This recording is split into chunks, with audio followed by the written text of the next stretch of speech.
Hi everybody, welcome back on Study Room, and today we are going to discuss why democracy. We have already covered a few portions of this chapter in the previous video, so please go through that video before watching this video so you have a clear idea how to go about this chapter. Alright, moving on to next slide. We have discussed different case study of different countries, how they are using malicious practices in order to avoid democracy. Having achieved pure democracy, they are not doing that, and they are using malicious practices through which they are playing against democracy. But there are certain arguments which are against this very idea of democracy, all right?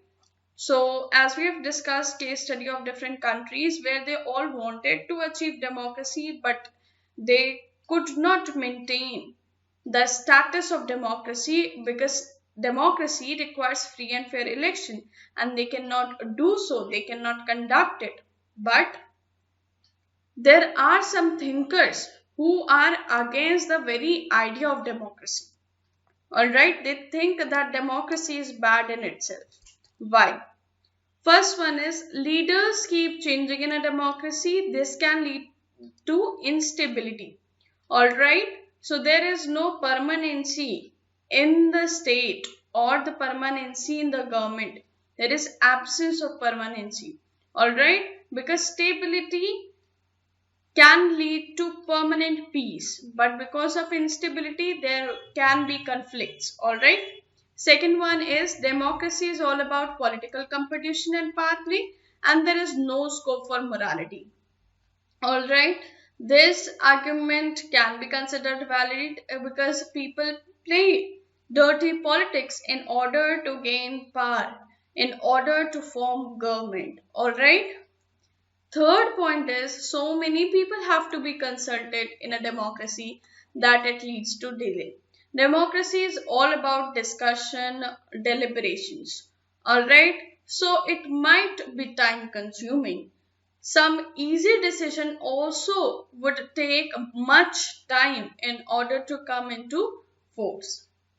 Fourth point is elected leaders may not know the best interests of the people. It can lead to bad decisions.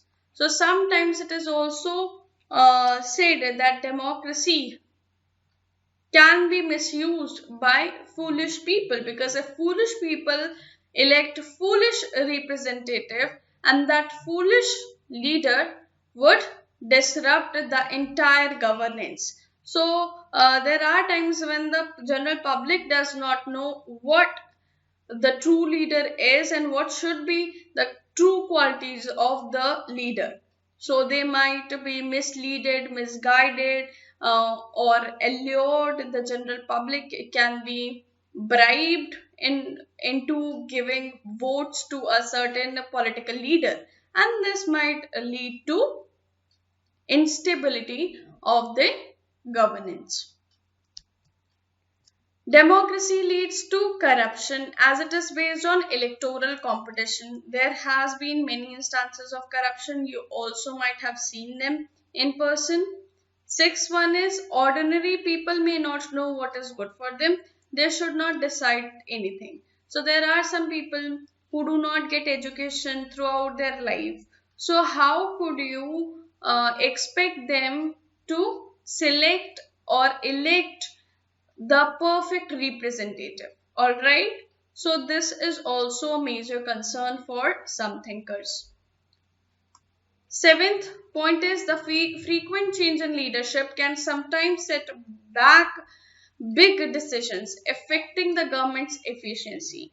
So just imagine if there is a government who is elected by people, but it is very corrupted and takes big but bad policy decisions, and these policy decisions would affect the lives of future generations as well.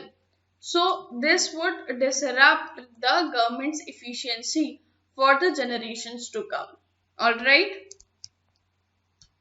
Then there are some arguments for democracy. Why democracy is important? Why is it very vital for human society? First one is democracy is better than any other form of government in responding to the needs of people. So democracy makes people accountable, rulers accountable. General public can ask questions to them that we have selected you. Why have you not done anything on our behalf? All right. If you haven't done anything on our behalf, we will not vote you again. So with this threat, the leader might not take a bad decision. All right. Second thing is democracy improves the quality of decision making. So when there are debates, all right, regular debates on each and every policy decisions, that would definitely lead to better outcome. Because if you think and act, that certainly affects the outcome of an activity. Third one is democracy. Democracy provides a method to deal with the differences and conflicts. So here in democracy, the answer does not lie with the violence. Instead, people talk, people have discussions, people have votes, and people with majority they pass bills. All right. So that is why the conflicts are resolved with discussions and deliberations, not with violence. All right. Democracy enhances the dignity of citizens. How it enhances the dignity of citizens? Because people now have the right to say, or they voice their opinion by giving votes to their representatives. People also have the power in decision making. That is why it maintains the dignity of citizens. Fifth one is democracy allows us to correct its own mistake. So because of democracy, it might happen that one government comes into force and it takes bad policy decisions, and the general public came aware of it, aware of the bad decision. So the next time general public wouldn't vote for the previous party. Instead, they would vote for another new party, and this new party would eradicate the problems caused by the previous party. All right. So we do have change in the leaders, and therefore change in the policy decisions would take place. All right. Now we are discussing China's famine of 1958 to 1961. It was the worst recorded famine in world history. Nearly 3 crore people died in this famine. During those days, India's economic condition was not much better than China. Yet India had not have a famine of the kind China had, because we had democracy in place, while they were led by Chinese Communist Party. All right, they were anti-democratic. They were not democratic. Though they say that no, we are democratic, but still we have seen how elections take place in China. All right. The existence of democracy in India made the Indian government respond to food scarcity the way the Chinese governments did.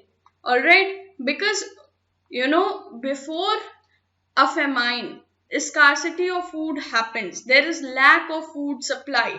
So then only people started asking questions with the government that, listen, we do not have anything to eat. Why would we vote you?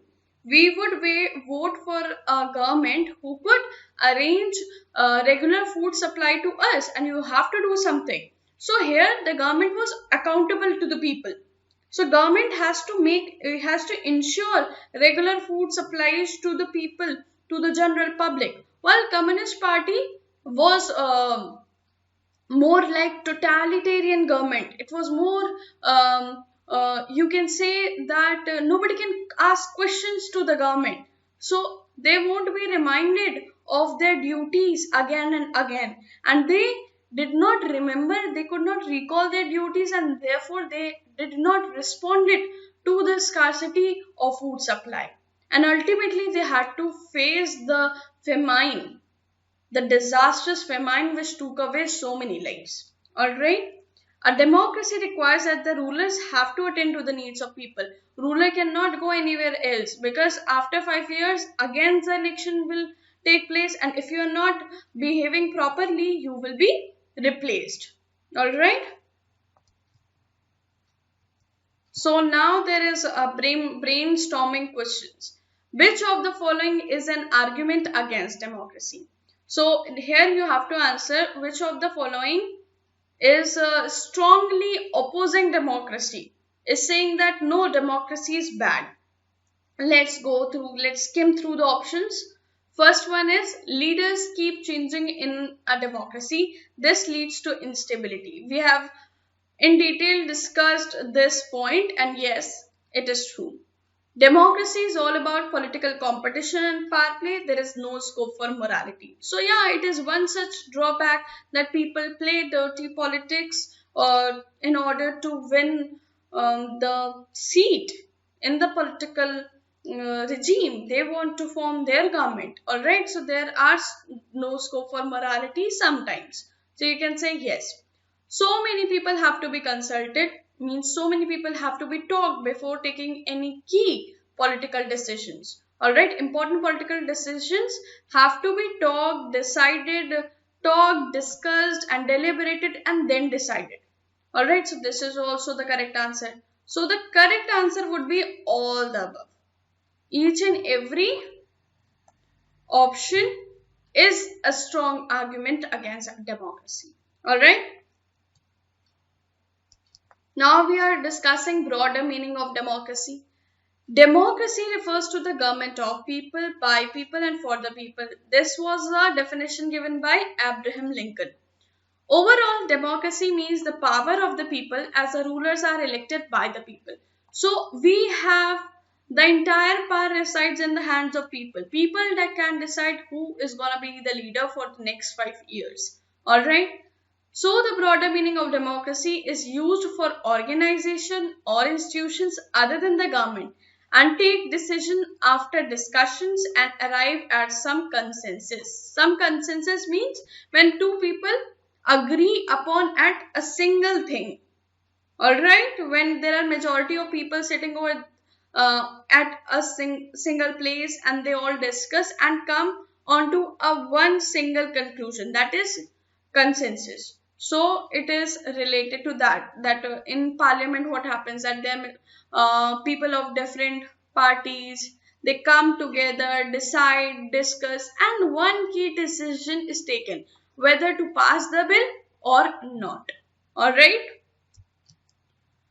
So in democracies, decisions are made on behalf of people by their elected representatives based on majority. We've already discussed that who would form the government. It is the party which is in majority, while the opposition party would be the second most populated or second most political leaders party would be in opposition. All right. The decision making is done through elected representatives is especially important as modern democracies involve such large number of people.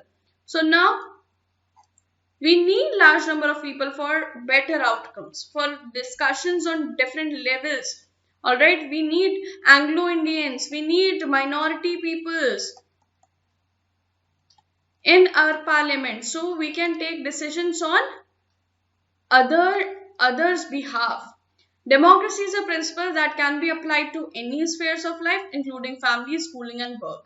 And yes, it is a practice. You can follow it in your school as well, that you all have the right to vote for the head girl or the head boy positions. Even in house, you can decide who will take care of the money material while voting. Alright, you all can come into a consensus that no, your mother would take care of all the money in the household, or your father will take care of all the money in the household, or any key major decisions, key policy decisions would be taken with coming to a consensus. Alright, so today we have discussed about arguments in favor of democracy, arguments in against of democracy, as well as the broader meaning of democracy. So this is all you need to learn about democracy. Alright, go through the previous video and this video again for conceptual clarity if there is any doubt. Alright, we'll meet again in the next video with questions and a quick revision of this chapter. Alright, hope you all enjoyed this session. Thank you all. Take care.